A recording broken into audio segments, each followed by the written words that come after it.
안녕하세요. 오늘은 역류성 식도염, 위축성 위염, 장상표화생에 대해서 알아보겠습니다. 역류성 식도염은 위산이나 위 속의 내용물이 식도로 역류해서 가슴 쪽이 타는 듯하는 통증이나 트림을 일으키는 질환입니다. 식도와 위 사이에는 식도 관략근이 있는데 이 관략근은 음식을 삼킬 때와 트림을 할 때만 열리고 평소에는 꽉 조여 있어서 위 내용물이 거꾸로 역류하지 못하게 되어 있어요. 물론 건강한 사람도 일시적으로 식도 관략근이 느슨해지거나 우연히 관략근이 열리면서 위액이 식도로 역류할 수는 있어요. 그렇더라도 식도 운동이 일어나서 다시 위로 내려보내기 때문에 대부분 식도염을 유발하지는 않는데 지나치게 역류가 자주 일어나면 위산과 위 속 내용물이 식도 점막을 자극해서 쓰리고 아픈 증상을 일으키면서 식도염을 유발하고 심하면 식도궤양, 식도협착까지 일으킬 수 있어요. 역류된 위산이 목까지 넘어와 후두염이나 천식, 만성기침을 일으킬 수도 있고요. 이러한 역류성 식도염의 원인으로는 몇 가지가 있는데 그 중에서 식도열공 헤르니아라는 것이 있어요. 이것은 쉽게 표현하면 탈장 같은 것인데요. 식도는 횡격막을 통과해서 위와 연결되는데 횡격막 관략근이 느슨해지고 약해지면서 하부 식도와 위장 일부가 탈장된 것처럼 횡격막 위쪽으로 약간 삐져 올라와 있어서 역류성 식도염의 한 원인이 될 수 있고요. 두 번째 원인으로는 하부식도 관략근의 기능 이상인데요. 정상인의 경우는 하부식도 관략근에 조이는 힘이 15 정도의 압력을 유지하는데 공피증 같은 평활근 질환이 있을 때는 조여주는 압력이 낮아지면서 쉽게 역류할 수 있어요. 하부식도 관략근의 압력을 낮추는 음식으로는 커피 같은 카페인 음료, 술, 과식, 기름진 음식, 흡연 등이 있고 여기에 스트레스까지 합해져서 이런 요소들이 역류성 식도염의 대부분을 차지한다고 볼 수 있어요. 그 외에도 식도운동 기능 저하라든지 위 배출 기능 저하를 들 수 있는데 위 배출 기능 저하라는 것은 위 기능이 떨어져서 오랫동안 음식이 소화되지 못하고 위에 계속 남아서 위액이 역류하기 쉬워진다는 의미예요.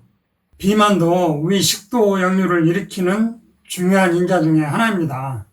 그 다음 위염에 대해서 보면 위염은 급성위염과 만성위염으로 나눠볼 수 있는데 급성위염은 헬리코박터 감염이나 기타 바이러스성, 기생충성, 진균성 같은 감염에 의해 생길 수도 있고 아스피린이나 다른 소염 진통제, 술 또는 강산이나 양잿물 같은 강알칼리에 의해서 급성으로 위 점막에 부착된 점액층이 파괴되고 상피세포가 직접 손상된 상태를 말하는데 급성위염은 원인에 따른 적절한 조치를 하면 오히려 쉽게 완치될 수 있어요.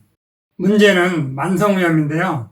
만성위염은 표층성 위염과 위축성 위염으로 나눠볼 수 있는데 표층성 위염은 일부는 상복부 통증이나 상복부가 무겁게 눌리는 것 같은 느낌과 메스껍고 가슴이 답답한 것을 느끼는 경우도 있지만 일부는 별 이상을 못 느끼는 경우도 많아요. 큰 불편감을 느끼지 못하니까 아무래도 관리를 하지 않고 방심하고 밀가루 음식, 자극성 음식, 술 같은 거 자주 먹다 보면 나중에 위축성 위염으로까지 진행되고 말아요. 위축성 위염 상태에서도 관리 안 하면 이것이 장상표화생까지 진행되는데요.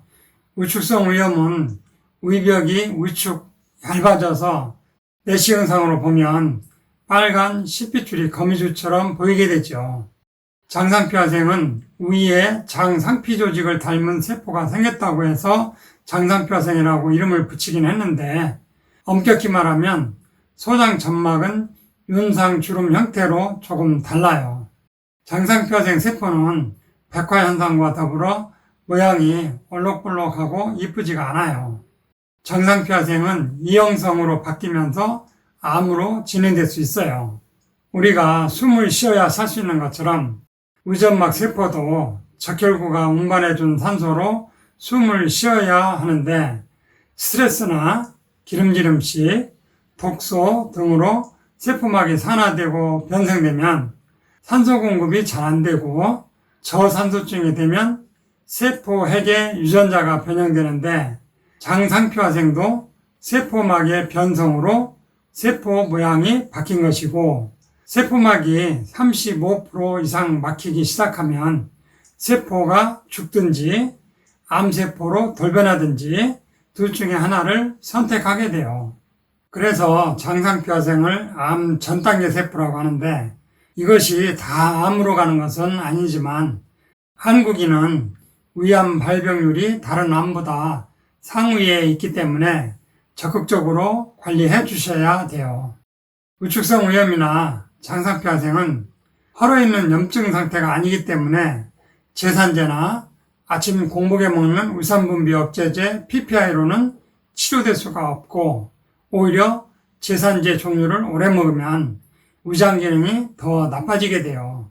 꽃이 시들면 살충제를 칠 것이 아니라 물과 영양분을 주어야 살아나는 것처럼 우측성 위염이나 장상표화생은 제산제를 쓰는 것이 아니라 세포를 재생시키는 데 도움이 되는 한방요법과 자연의 물질을 이용한 영양분을 주면서 살살 달래줘야 완치가 가능해져요.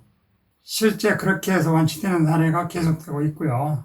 다만 회복되는 속도는 연령별 개인차가 있지만 어쨌든 꾸준히 관리해주면 암으로 진행되는 것도 미리 차단할 수 있는 장점이 있어요. 이상으로 오늘 내용은 여기서 마치겠습니다. 감사합니다.